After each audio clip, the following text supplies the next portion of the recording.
Bonjour tout le monde, moi c'est Marie-Christine, j'espère que vous allez tous très bien.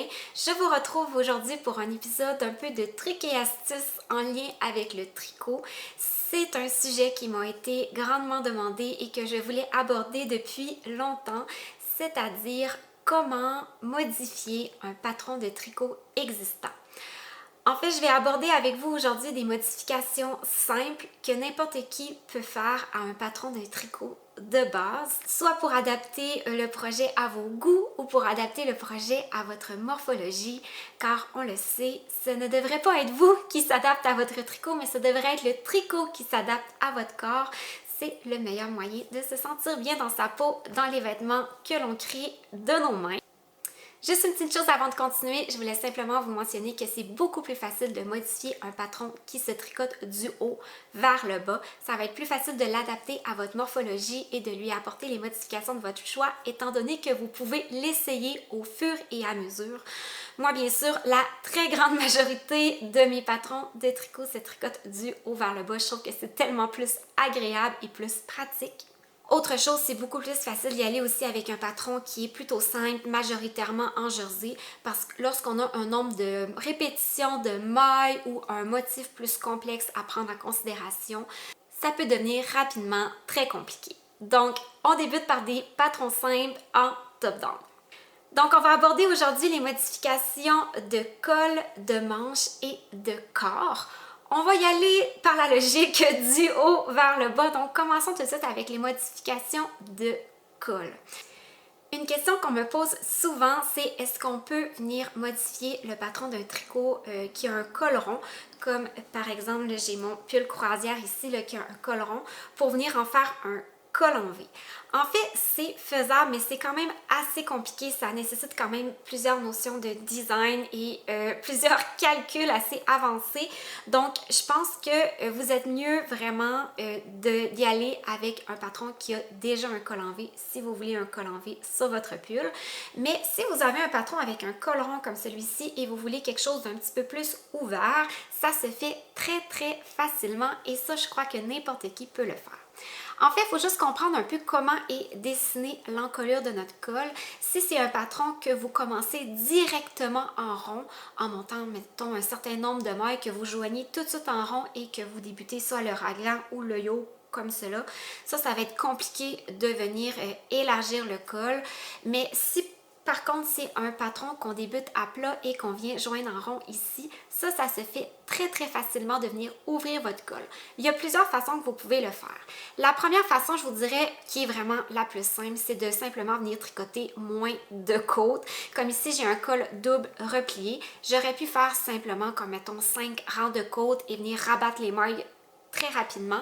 Ça m'aurait fait un col qui est plus dégagé et moins près du cou. Si vous voulez venir l'ouvrir encore plus, ce que vous pouvez faire, c'est, vous voyez là, ici, j'ai un certain nombre de rangs avant de débuter les rangs d'augmentation pour le col. Vous auriez pu tout simplement attendre quelques rangs, ça n'a pas besoin d'être beaucoup. Par exemple, j'aurais pu attendre 6 rangs avant de débuter ces augmentations-là. À ce moment-là, vous ne venez pas changer le nombre d'augmentations pour le col et vous ne venez pas non plus changer le nombre de mailles à monter dans la partie là, un peu horizontale ici, puis ça vient ouvrir votre col. Si vous voulez venir l'ouvrir encore plus, vous pouvez également augmenter le nombre de rangs d'augmentation. Comme par exemple, je sais pas, mettons que j'ai fait 6 rangs d'augmentation dans ce patron-là, vous auriez pu par exemple en faire 8 ou 10. Seule petite chose, c'est qu'à ce moment-là, ça va venir affecter le nombre de mailles que vous devez venir monter ici. Donc, si vous avez augmenté 2 mailles de plus de chaque côté, donc ça vous fait 4 mailles de plus que vous avez ajouté, il va falloir monter 4 mailles de moins au moment ici. C'est pas des mathématiques plus compliquées que ça, c'est tout simple comme ceci. Si au contraire, par exemple, vous aimez mieux un col un petit peu plus couvrant, qui cache mieux le cou, par exemple pour en hiver, vous voulez quelque chose de plus chaud, si vous avez un chandail vraiment avec un col rond comme ça qui n'est pas trop éloigné du cou, vous pouvez tout simplement tricoter plus long de côte.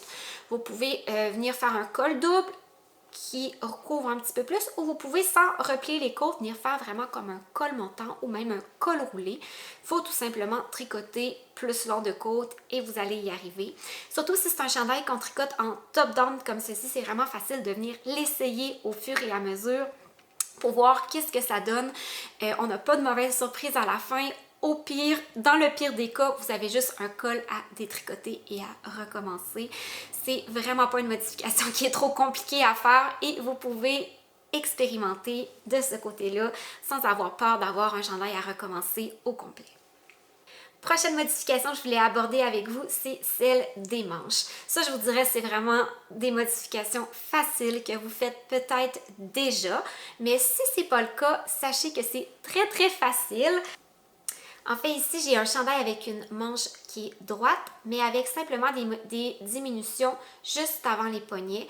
Et j'ai ensuite les côtes qui viennent resserrer. Donc, si vous avez envie de faire cette manche-là, vous pouvez la faire en fait sur n'importe quel patron de tricot. Ça va vous donner une manche un petit peu plus ample, un petit peu plus bouffante, qui est resserrée au bas du poignet. Donc, simplement omettre les diminutions qu'il y a tout le long de la manche. Venir faire un rang de diminution avant les côtes. Si vous avez une manche qui est très ample, vous pouvez tricoter 2 mailles à l'endroit, en fait sur toutes les mailles avant le poignet. Vous l'essayez. Si c'est pas assez resserré, vous pouvez même refaire un autre rang de diminution avant de débuter les côtes. Si vous avez une manche qui est pas trop ample, vous pouvez y aller par exemple en tricotant une maille à l'endroit, 2 mailles ensemble à l'endroit. Une maille à l'endroit, 2 mailles ensemble à l'endroit. Ça va bien sûr dépendre de la taille que vous tricotez, de la grosseur de vos poignets et du patron que vous faites. Mais ça aussi, c'est pas quelque chose de très compliqué. Le pire qui peut arriver, c'est que vous tricotez un petit bout de poignet puis que vous n'aimez pas le résultat, vous avez besoin de le détricoter et de recommencer. Fait que c'est pas quelque chose qui implique beaucoup de tricotage et détricotage si jamais vous vous trompez. Si au contraire votre patron n'a pas de diminution pour les manches et vous avez envie d'avoir une manche qui est plus ajustée, qui a des diminutions tout au long de votre manche, c'est également très simple à faire. Ce qu'il faut faire premièrement, c'est venir vous assurer que vous avez un marqueur qui est en fait sous le bras, au milieu ici. Souvent on se fie aux mailles qui ont été montées, vous le mettez au milieu de ces mailles-là. Puis, on va venir faire des diminutions de chaque côté. Donc, mettons que vous débutez à votre marqueur, vous pouvez par exemple tricoter une maille, faire tricoter ensuite 2 mailles à l'ensemble à l'endroit, vous tricotez tout le reste du tour jusqu'à temps qu'arriver 3 mailles avant le marqueur et à ce moment-là, vous faites un GGT ou un SSK en anglais et vous tricotez la dernière maille avant le marqueur. Donc, vous allez avoir 2 diminutions de chaque côté de votre marqueur. Donc, sur chaque rang de diminution, vous allez avoir 2 diminutions, donc une de chaque côté du marqueur et vous pouvez venir répéter ces diminutions-là à un intervalle régulier. Je vous dirais le meilleur moyen de connaître l'intervalle que vous avez besoin, c'est d'essayer votre chandail au fur et à mesure. Moi, j'ai souvent tendance à le faire à toutes les 7 à 12 rangs, tout dépendant de comment ajuster, beaucoup ajuster ou peu ajuster, je veux avoir ma manche. Puis, n'hésitez pas, là, vous pouvez en faire moins au début, puis en faire plus rapproché lorsqu'on se rapproche du poignet pour venir un peu suivre la forme naturelle de notre bras, là, qui a tendance à diminuer plus lorsqu'on est au proche du poignet et qu'on ne veut pas non plus avoir ça trop serré au niveau du coude parce que c'est pas très agréable de plier le coude lorsqu'on a un tricot qui est trop serré à ce niveau-là. Puis encore une fois, si vous avez fait des diminutions tout au long de votre manche, puis rendu au poignet, vous trouvez que c'est encore un petit peu trop large, vous pouvez venir faire le truc que je vous ai dit tantôt, c'est-à-dire refaire un dernier rang avec quelques diminutions en tricotant 2 mailles ensemble à l'endroit sur le dernier rang avant de faire vos côtes. Autre chose que vous pouvez faire au niveau des manches, c'est venir allonger ou raccourcir les manches. Vous pouvez par exemple prendre un patron de chandail à manches longues comme ceci et venir lui faire des manches courtes. C'est d'ailleurs ce que j'ai fait là ici sur mon gilet fleur de mai. Bien sûr, c'est inclus dans le patron, mais ce que j'ai fait, c'est j'ai tout simplement tricoté les manches jusqu'à la longueur que je voulais. J'ai pris des plus petites aiguilles et j'ai débuté les côtes. Je vous dirais pour un chandail à manches courtes comme ceci, on n'a généralement pas besoin de faire de diminution au niveau de la manche, à moins que vous vouliez avoir quelque chose qui est très fité au niveau de la manche, mais souvent on peut s'en sortir simplement en y allant plus court et en faisant quelques rangs de côtes avec des aiguilles plus petites. Ça va venir être assez pour venir légèrement resserrer au niveau des manches. Dernière chose que je voulais aborder avec vous, c'est bien sûr les modifications de corps. Là, je m'adresse à vous si vous avez une silhouette en poire, c'est-à-dire avec des hanches un peu plus fortes, ou une silhouette en pomme, c'est-à-dire que le point le plus fort de votre morphologie est plus au niveau du ventre, du nombril.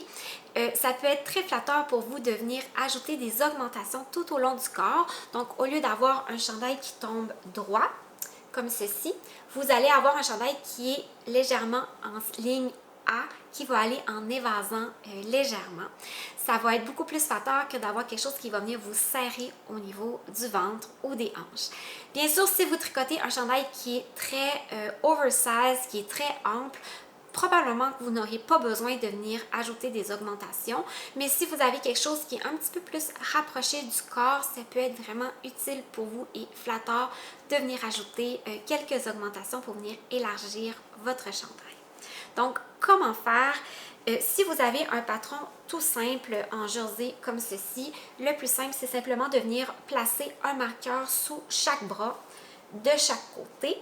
Et vous pouvez, par exemple, si vous voulez faire 4 augmentations par an, venir faire une augmentation de chaque côté de chaque marqueur. Donc, lorsque vous arrivez à droite du premier marqueur, vous pouvez faire une augmentation, mettons, à 2 ou 3 mailles du marqueur, faire une augmentation intercalaire vers la droite, si vous êtes à droite du marqueur, et si vous êtes à gauche du marqueur, venir faire une augmentation intercalaire vers la gauche. Il ne faut pas que vos deux augmentations soient côte à côte, ça va beaucoup plus paraître. Je vous conseille de garder un certain nombre de mailles entre chaque augmentation. Ça va être beaucoup plus beau au final. Si vous avez par exemple un chandail avec un panneau de torsade ou de dentelle sur le devant, comme lui ici, ça c'est mon pull pivoine, vous pouvez venir cacher les augmentations en fait de chaque côté du panneau pour le devant ici. Donc, vous venez mettre un marqueur de chaque côté du panneau, encore une fois, à droite du marqueur augmentation vers la droite, à gauche du marqueur augmentation vers la gauche. Et pour venir faire les augmentations au dos, vous pouvez aussi venir vous placer, mettons, à peu près à même distance, 2 marqueurs et venir faire les augmentations de chaque côté. Ça va vous faire une belle petite ligne d'augmentation visible au dos qui va venir un peu mimer une découpe princesse qu'on pourrait avoir sur une robe ou une blouse du commerce. Si vous avez un chandail qui est avec un point partout, là ça veut dire qu'on a un nombre de répétitions à venir respecter pour que ça fonctionne. Ça peut être beaucoup plus compliqué de venir ajouter des augmentations pour une ligne A. Sauf dans certaines conditions. En fait, moi, c'est quelque chose que j'essaie de faire attention de faire sur mes patrons. Comme par exemple, là, vous voyez, moi, je porte mon petit gilet fleur de mie aujourd'hui. Puis lui, justement, il y a une répétition de points partout. Donc, ça pourrait devenir compliqué de venir ajouter un certain nombre de mailles pour le modifier. À condition que, vous voyez, j'ai fait une fausse couture ici sous le bras. Donc, si votre patron a une fausse couture, ça va être très facile de venir faire les augmentations parce que vous pouvez tout simplement venir faire des augmentations de chaque côté de cette fausse couture-là. Puis, ça ne viendra pas affecter le nombre de répétitions de votre point. Ça va bien fonctionner. En fait, peu importe le nombre de mailles que vous allez ajouter, vous allez peut-être pouvoir ajouter des petites fleurs de dentelle au fur et à mesure que vous allez élargir si vous en élargissez assez pour venir faire ça. Donc, si votre patron a ce genre de détails sous le bras, sachez que c'est très facile de venir rajouter une ligne A. Si par contre votre patron n'en aurait pas, vous pouvez vous-même venir rajouter une fausse couture, soit en venant glisser une maille. Là, ici, ce que j'ai fait, c'est que j'ai glissé une maille un rang sur 2. Ou vous pouvez tout simplement venir tricoter une maille à l'envers, une petite ligne de maille à l'envers pour venir mimer un peu une couture et vous donner un point du côté de lequel vous pouvez venir faire vos augmentations pour que ce soit joli au final. Donc là, vous allez me dire, c'est bien beau faire des rangs d'augmentation, mais à quelle distance je fais les rangs d'augmentation? En fait, il faut un peu que vous veniez calculer là, combien de mailles vous pensez ajouter pour pouvoir élargir au niveau de vos hanches. Vous pouvez par contre calculer la différence entre votre buste et vos hanches. Si c'est significativement plus grand, vous pouvez venir rajouter, mettons, je sais pas, 2 pouces, 3 pouces ou comme vous voulez à ce niveau-là. Donc en comptant le nombre de mailles, vous pouvez venir répartir le nombre de rangs d'augmentation. Pour savoir quand il faut commencer les augmentations, en fait, je vous conseille d'y aller après la fin de votre poitrine. Bon, moi, j'ai pas une très grosse poitrine, mais elle arrête ici, croyez-moi. Et donc, moi, si je voudrais ajouter des augmentations, je pourrais commencer environ ici à venir faire certains rangs d'augmentation pour venir élargir le bas de mon chandail.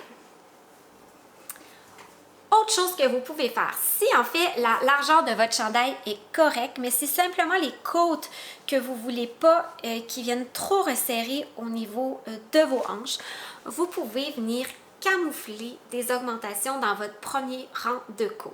Donc, mettons que vous tricotez en côte 1-1, mettons que vous y allez avec une maille à l'endroit, une maille à l'envers, une maille à l'endroit, une maille à l'envers.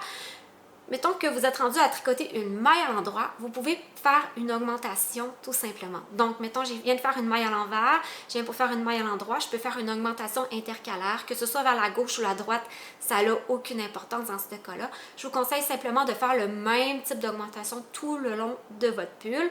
Donc, mettons, je viens de faire une maille à l'envers, je fais une augmentation. Je fais une maille à l'envers, une maille à l'endroit, une maille à l'envers, une maille à l'endroit, une maille à l'envers. Oh, je peux faire une autre augmentation. Donc, ça va venir vraiment camoufler vos augmentations dans votre dernier rang de côte.